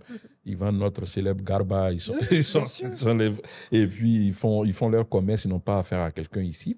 Bon, il y a eu cette vidéo-là qui est passée un jour, malheureusement, qui a été partagée, où on les a indexés, voilà, d'avoir battu des Ivoiriens chez eux. Vous voyez, des pauvres, des innocents ont été attaqués ici, frappés, blessés, parce que, voilà, la fibre patriotique, on s'est dit, mais pourquoi nos frères sont en train d'être frappés là-bas, il faut aller frapper les innocents. Déjà, c'est même pas normal, même si c'était vrai. C'est ça. C'est pas normal. On va se faire justice soi-même, et en plus, c'était pas vrai. En plus, ce sont des innocents. Des gens qui ne sont pas là-bas. Voilà. En quoi on va frapper le Garbaman pour une histoire qui se passe dans son pays? Il n'est même pas responsable. Donc, mais mieux, c'était faux. Voilà, donc, c'était même pas au Niger. Bon, c'est lui qui a partagé l'information. C'est une dame. Une dame. Bon, aujourd'hui, qui a compris. J'ai eu à parler avec quelqu'un qui la connaît. Je voulais même l'inviter au cyber. Elle a été incarcérée ou... Elle a été incarcérée, elle a purgé sa peine, elle est sortie, elle est loin des réseaux sociaux. On a eu du mal. On a eu du mal à l'inviter. Parce que nous, on voulait lui donner une lucarne. On s'est dit, madame, vous êtes une figure. Vous pouvez être... Qui mieux que vous peut sensibiliser. Mais ça n'a pas marché. Elle a peur maintenant. Elle a peur des réseaux sociaux. Elle a peur de retomber. Elle a tout fait. Bon, malheureusement. Mais je pense qu'elle a compris. Elle a compris qu'elle aurait dû vérifier l'information avant de partager. Surtout qu'elle avait une communauté énorme, une communauté qui la suivait. Donc, il faut faire très attention. La responsabilité. Ouais. Qui étais-tu quand tu étais enfant, Hassan? Très D'où tu viens? Moi, je suis très timide. Moi, je suis né à Bonois. Ok. Je suis né à Bonois, mais j'ai grandi à Bangourou. Hein. Mais attends, mais tu es vraiment mon frère. Hein? Oui. J'ai tout fait à Bangourou, tout. Parce que ma famille maternelle est d'Abangourou. Donc, mais mon père est en fonction à Bonois. À Bonois. Donc, je nais à Bonois, mais je reviens. Quand je vois Claire, là, je suis à Bango. Donc, je ne sais pas comment je suis arrivé là-bas. C'est ça. Je ne sais pas ce qui s'est passé, mais je sais que je suis né à Bonois. Mais là, quand je commence à voir Claire, là, je suis à Bango. C'est ça. Donc, j'ai fait tout mon parcours à Bangourou avant de venir sur Abidjan. Mais j'étais un garçon timide, très timide. Je ne parlais pas beaucoup. Non. Mais tu es discret en général, très, donc ça se comprend en fait. Ouais, je parle par moment, mais je suis un faux parleur. Voilà, en vérité, je suis timide comme mon père. Voilà. Et après, à Bangourou, tu es parti à Abidjan, tu as suivi tes études là-bas. Oui, après à Bangourou, je suis venu à Abidjan. Abidjan, moi, j'ai fait un peu la rue. Hein. Voilà, parce que moi, je suis un autodidacte. Hein. Moi, je suis pas allé très loin à l'école aussi, il faut le dire. Hein. Donc, mais bon, je suis arrivé à Abidjan. J'étais en train de grouiller un peu. Tu grouillais fort. Fort même. Je suis rentré dans le showbiz. Ah, ok. Donc, tu as connu des stars. Bien sûr, beaucoup. Je suis rentré dans le showbiz. Et je dormais avec un ami qui, lui, il était rappeur. Ok. Et c'est qui? J'arrive, je vais expliquer l'histoire. Tu vas voir. Croustillante. Il était rappeur, il avait son groupe de rap, mais il était bon chanteur. Ok. Et après, il y a eu le coupé décalé et tout. Donc il a un ami qui lui dit, écoute, moi, j'ai une chanson que j'enregistre sur David Taïro. Viens, tu m'accompagnes, tu vas faire un featuring avec moi, parce que tu chantes bien. Donc, moi, j'accompagne mon gars, parce qu'on n'a rien à faire. Et quand on va finir, il doit avoir un 10 000, 15 000, on va aller manger, parce que c'était un peu la galère, là. Donc, on arrive chez David Taïro, mon ami, il pose le featuring, David tombe fendu, lui, David dit, mais waouh. Il s'appelle DJ Jeff. Ok. Voilà. Donc, David dit, non, toi, je te produis. Oui. Donc, c'est David le prend, David le produit. Et que c'est moi qui suis à côté. C'est ça. Lui me dit, bon, vraiment, moi, c'est mon gars, donc tu es mon manager. En même temps. Et il fait un tube. DJ Jeff, à l'époque, il avait chanté Changer les côtés. Voilà. Mais c'est un tube dans les années, je vais 2010, dire. non? Non, avant. 2000. 2003, Ok. 2002, 2003, quand le coupé décalé est né, là. Donc, il fait un tube. Donc, voilà. Donc, je rentre dans le showbiz. Après, on se sépare. Et comme j'avais fait l'école avec les MAM à Bango, Ah, les mousses, Voilà. Mad. j'étais dans la même école que Mousse, à Rennes-Noufon, Ok. à Bangourou. Ok. Donc, on se connaissait à Bangourou. Donc, moi, après, c'est un peu chaud. Donc, je me retrouve chez eux. Je dis, bon, moi, je suis avec les MAM. Ça, ce sont mes frères à Bangourou. Je suis avec eux. J'ai dit, vous êtes des stars. Donc, si vous voulez aller faire vos petites courses, aller payer les factures, ça, c'est Moi, moi. je suis là. Moi, j'ai ça. Et eux, c'était des personnes qui, en plus de la chanson, ils faisaient des clips vidéo. Donc, ils avaient créé Boss Player, ils faisaient des clips vidéo. Ouais. Donc, après, il y a Matt qui me dit, mais écoute, Hassan, au lieu d'être là avec nous pour nous accompagner, prendre les câbles et tout, il faut apprendre la caméra. Ouais. Donc, j'ai dit, ah, c'est pas faux aussi. Donc, par un moment, j'apprends la caméra et tout, et tout, et tout. Et puis, en 2010, avec Vodou Communication, ils ont le marché du président Ouattara pour la campagne. Et ça? Donc, on doit tourner, aller filmer. Ah, j'ai travaillé à Voodoo.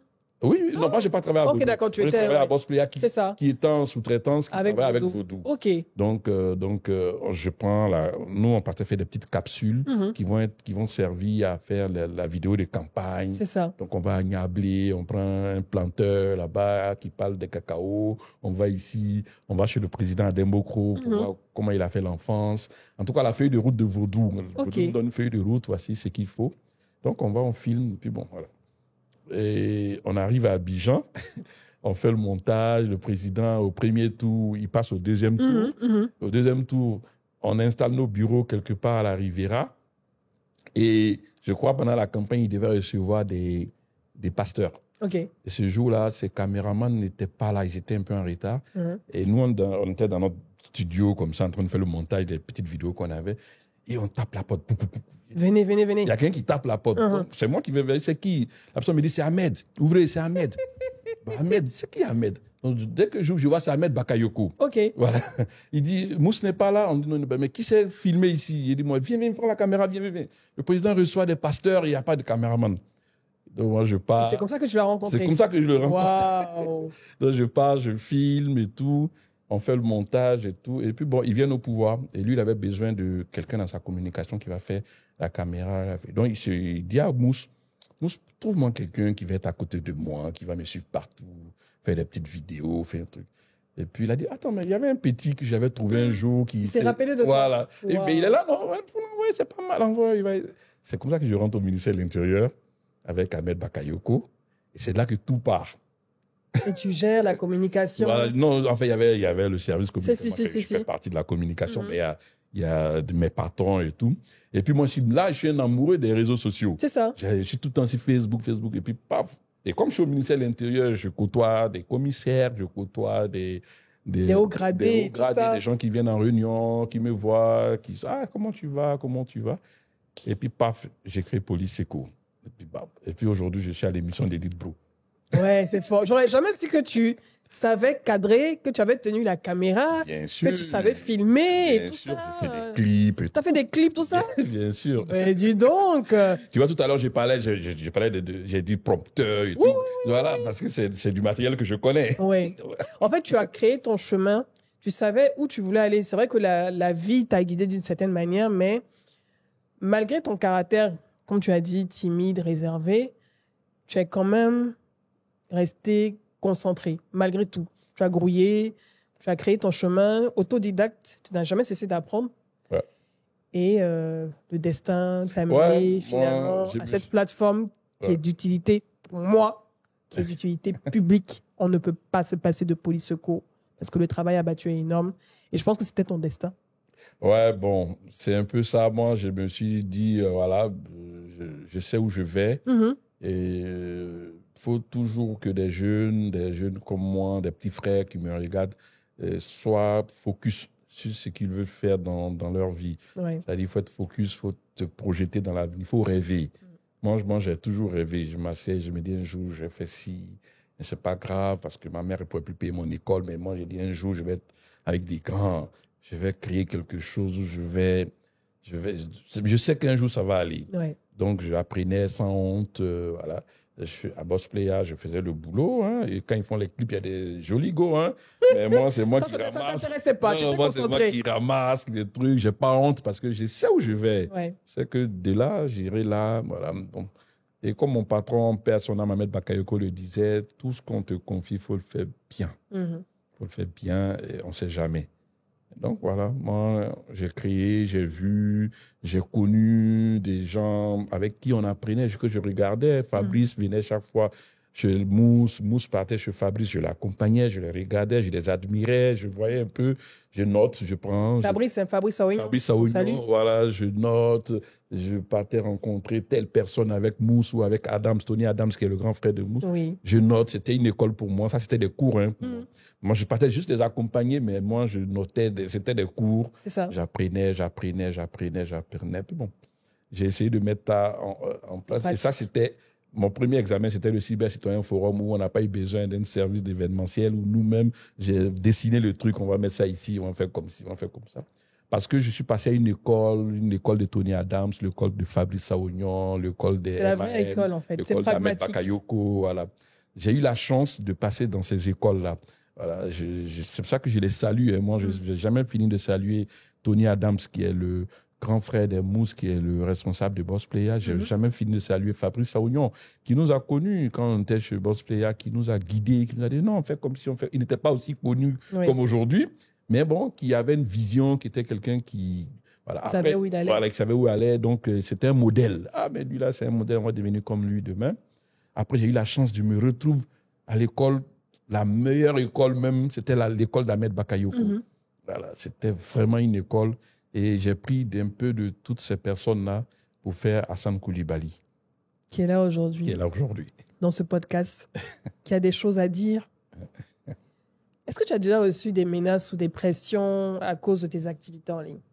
Est-ce que, tu sais, à certains moments, quand tu as une plateforme comme ça sur les réseaux sociaux qui a une communauté aussi importante, des millions d'abonnés, chacun sa crédibilité, tu peux recevoir des pressions pour être utilisé et tout ça. Est-ce que tu as reçu aussi des menaces à un moment? Beaucoup, j'ai reçu beaucoup de menaces, mais moi, je ne pense pas que c'était à cause de police secours. Des menaces de police secours, c'était des menaces mineures. C'était des personnes qui avaient peut-être été vilipendées sur la plateforme. C'est pas moi de mon fait. Ton fait, ouais. Mais les gens peut-être ne trouvaient pas normal que on publie et pourquoi c'était publié et tout. Mais après, les véritables menaces que moi j'ai reçues, c'était parce que j'étais avec un homme politique. Oui. Voilà, moi je travaille avec un homme politique. Des gens m'ont taxé d'être d'un parti politique. Voilà, moi, ma toute première menace, c'était Johnny Pacheco, le célèbre Johnny Pacheco, qui avait porté plainte avec le célèbre polo. qui avait porté plainte contre moi à l'époque, en Finlande, pour menace de mort. Wow. Oui, parce que je crois qu'un jour, moi, j'ai fait une publication qui a été interprétée. Alors, j'ai fait une publication, moi, je venais de France, et puis j'avais des petits qui avaient fait un battle de rap là-bas, et j'avais dit, allez-y, les petits, peut-être le prochain rendez-vous, c'était dans quelques jours. Il dit, allez-y, ne laissez pas, frapper, faire le truc. Et et Johnny Pacheco, en ce moment, il insultait beaucoup le président de la République, oui. Donc, on dit, non, là, ce gars-là, il est proche d'Ahmed Bakayoko. Donc, je ne sais pas comment c'est parti, mais cette publication a été vue comme c'était, je m'adressais à Johnny Pacheco. Oui. Et c'était chaud. On m'a insulté, on m'a menacé, je recevais des menaces de mort. Donc, on va voir, vous allez voir, on va vous tuer. Bon, je ne sais pas. Et puis, c'est passé. Et puis, un an après, même Johnny Pacheco arrive à Paris, il est battu par des gens. Ils ont fait rêver encore. Donc, la menace que Hassan avait dit. C'est qui a exécuté la menace. C'était chaud, mais là, mais par contre, les Ivoiriens sont formidables. Oui. Moi, honnêtement, tous mes amis qui sont de ce parti politique proche de l'opposition, m'ont soutenu. Oui. M'ont soutenu, m'ont dit non, c'est pas possible. Hassan n'est pas comme ça. Ouais. Hassan, c'est pas sa nature. C'est pas Hassan, voilà. Et des personnes de renom, qui sont des décideurs dans ces partis-là, avec qui j'ai eu à parler par un jour, dit non. Ils ont fait des publications de soutien. Ouais. Ils ont dit non, il n'est pas comme ça. Et après, Johnny Pacheco lui-même, il a compris, on est devenus des amis. Ah, finalement. On se parle. On se parle. Donc, voilà. Dernièrement aussi, j'ai reçu des menaces parce que quelqu'un m'a cité dans une affaire qui ne me concernait pas. On a fait des vidéos. On dit. Bon, donc, ça arrive. Mais Oui. bon, moi, je mets ça sur le compte du fait que j'avais un patron qui était, lui, politicien. Oui, Et donc, était très on disait- visible aussi. Voilà, on disait que tout sa suite Oui, faisait de la politique. c'est ça. D'autres ont dit que Police Sécou, c'était un système de renseignement. On a reçu ces informations-là. Non, faites très attention. Police Sécou, c'est du renseignement. Je me rappelle qu'ils ont... celui qui a dit ça, quand l'interlocuteur a dit non, c'est pas vrai. Là, non, même Nathalie, elle fait partie de la DGSE française. Pauvre Nathalie. La pauvre. Donc, on a été taxé de services de renseignement des réseaux sociaux. Oui. Voilà, c'est nous qui donnons les informations à la PLCC, à la plateforme de lutte contre la cybercriminalité. Un autre jour encore, j'ai été menacé par toujours mes amis et frères du FPI. Si. Avec, j'oublie le nom de mon frère, mais c'est un ami à moi, on se voit tout le temps. À un moment, on m'avait dit non, j'étais un hacker. Que ça existe encore, on peut retrouver les publications. Je ne sais pas, on m'a taxé d'être hacker. C'est le hacker j'avais hacké l'ordinateur ou le tuteur de Gbagbo. Oui, oh là là. Donc, mais bon. Mais tu es habitué, je veux dire, en tant que Oui, personnage oui. public, avec une telle plateforme, avec une telle influence, forcément, Ouais. tu vas être régulièrement. Mais ce qui me plaît, ce sont mes soutiens. Oui. Après, les soutiens viennent même de ce parti-là. C'est Même ça, ce sont c'est ça. mes amis qui sont là, il faut les laisser. Ils savent pas ce que ça passe. Mais je veux dire, ça n'a pas d'impact sur toi. Non, pas du tout. Tu sais comment gérer, tout. comment dealer Moi, avec. En fait. non, moi, Edith, moi, je salue les Ivoiriens. Ouais, Les Ivoiriens sont reconnaissants, ouais. franchement. Moi, Hassan, chaque fois que j'ai un événement, que j'ai invité les gens m'ont dit, tu nous as invités, on vient. On sera là. J'ai été rencontré très souvent dans la rue, pour des personnes que je connais même pas, qui me disent, un jour, j'avais tel souci, tu m'as aidé. Ouais. Un jour, je t'avais appelé pour telle chose, et ils viennent. La reconnaissance. Voilà. Et j'avais même un restaurant en bordure de mer, mais ma clientèle, c'était ça. Ouais. Les gens venaient parce que Hassan nous avait aidé un jour, c'est un monsieur bien, un jour, j'ai eu besoin de lui. Donc, les gens sont formidables. Ouais, c'est vrai, par moment, bon, il y a toujours des personnes qui peuvent aller à gauche. Mais bon, la majorité, je pense qu'il faut dire merci à cette communauté des médias sociaux, cette communauté numérique de Côte d'Ivoire. Les gens sont très, très, très gentils, en tout cas. En tout cas, je n'ai pas encore eu la chance d'être braisé. Non, on a déjà été braisé à plusieurs reprises. Hein.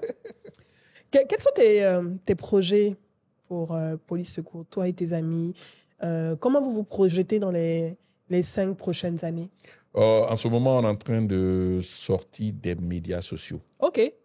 On est en train de sortir des médias sociaux. Bon, on a été interpellé plusieurs fois par des pannes de Facebook.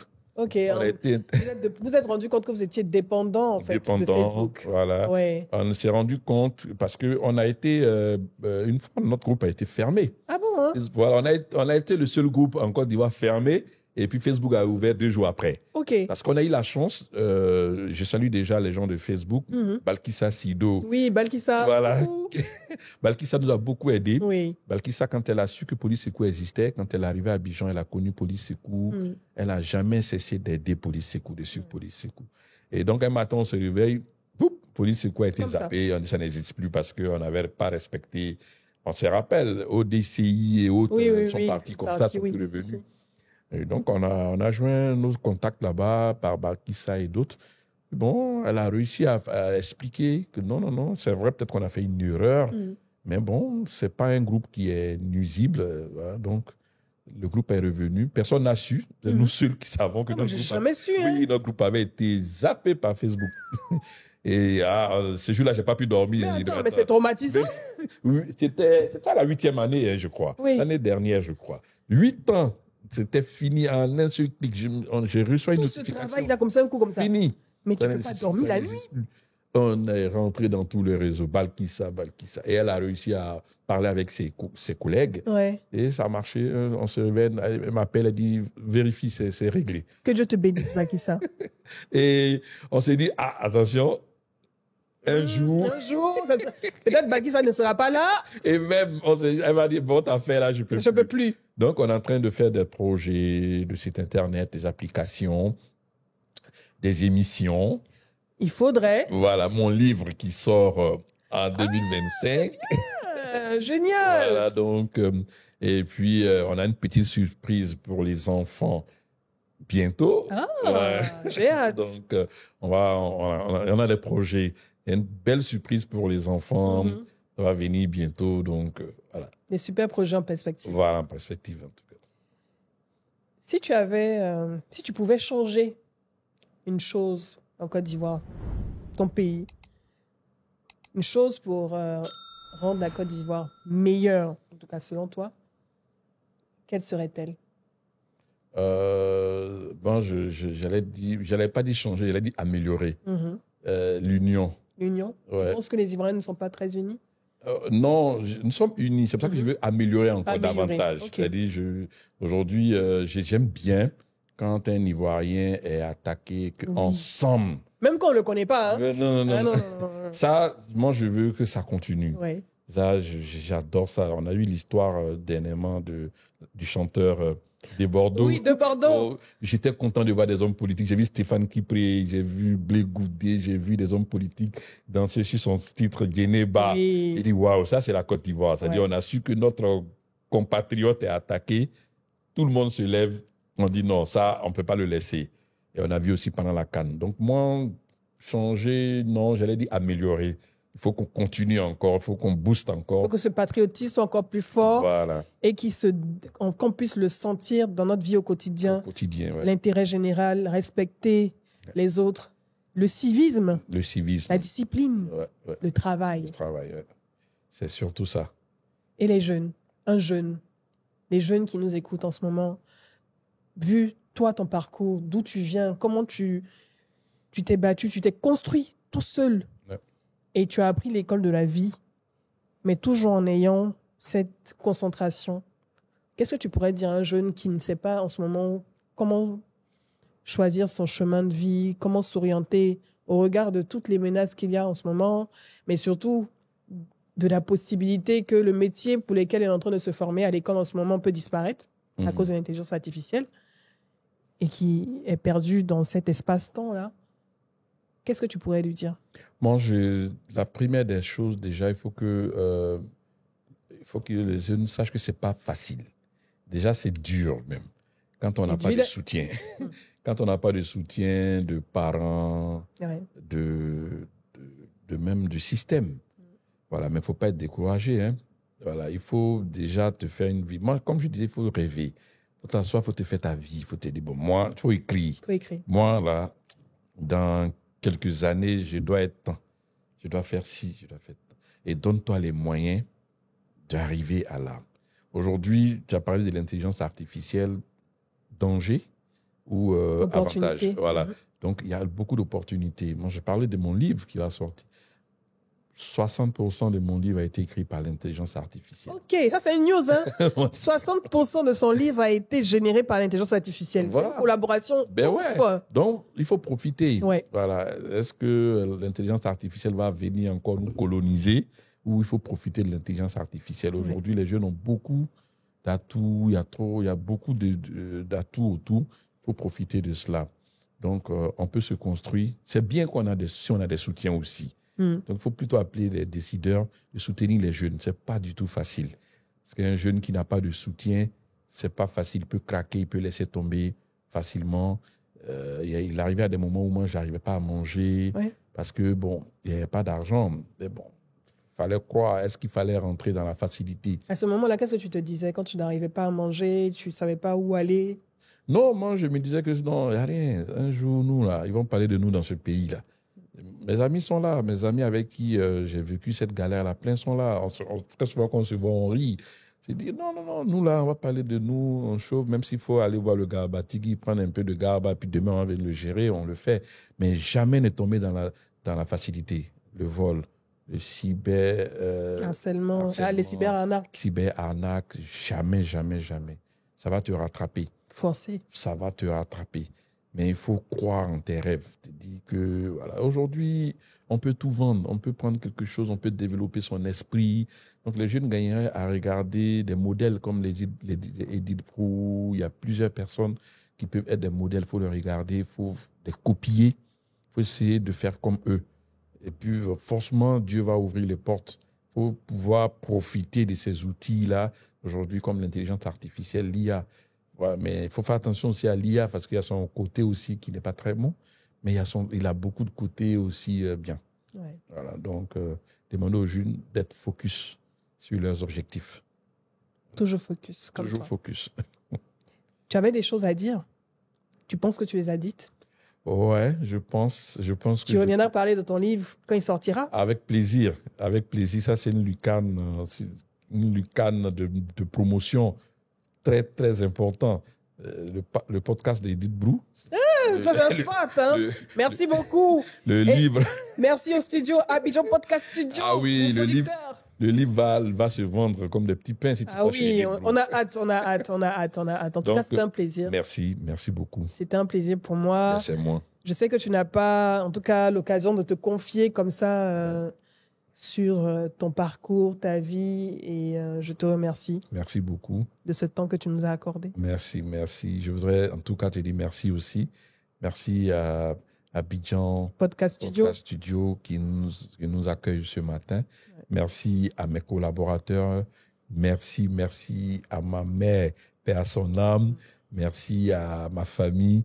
Merci aux autorités ivoiriennes qui ont reconnu mes valeurs. J'ai été décoré par l'État de Côte d'Ivoire. Quand tu dis décoré, c'est l'ordre du mérite? Oui, j'ai eu plusieurs décorations. Je suis chevalier dans l'ordre de la solidarité. Je suis... J'ai la médaille de sauvetage échelon argent des sapeurs-pompiers. Je suis 3e prix d'excellence de développement des médias. Oui, donc là, j'ai cité tout ça pour un autodidacte. Ouais. Je pense que je suis allé tout est possible. C'est nous qui mettons des limites, en fait, tout et des possible. complexes inutiles. Voilà, donc, voilà. Et j'ai été en 2020... mon groupe a été l'un des groupes recommandés par Facebook dans l'espace subsahárien. Donc, je pense qu'on peut partir de rien et puis arriver là. Venir au podcast Des choses à dire, d'Edith Brou, Bleu. Merci infiniment. Merci beaucoup. Et moi, je vous donne rendez-vous pour un prochain épisode avec un ou une nouvelle invitée. D'ici là, restez connectés. N'oubliez surtout pas de vous abonner si ce n'est pas encore le cas et de cliquer sur la coche de notification. Je vous adore. J'espère que vous avez apprécié. N'hésitez surtout pas à partager cet épisode partout. WhatsApp, Facebook, Twitter, LinkedIn, everywhere. Et continuez à passer de bons messages. À très bientôt. Ciao, ciao.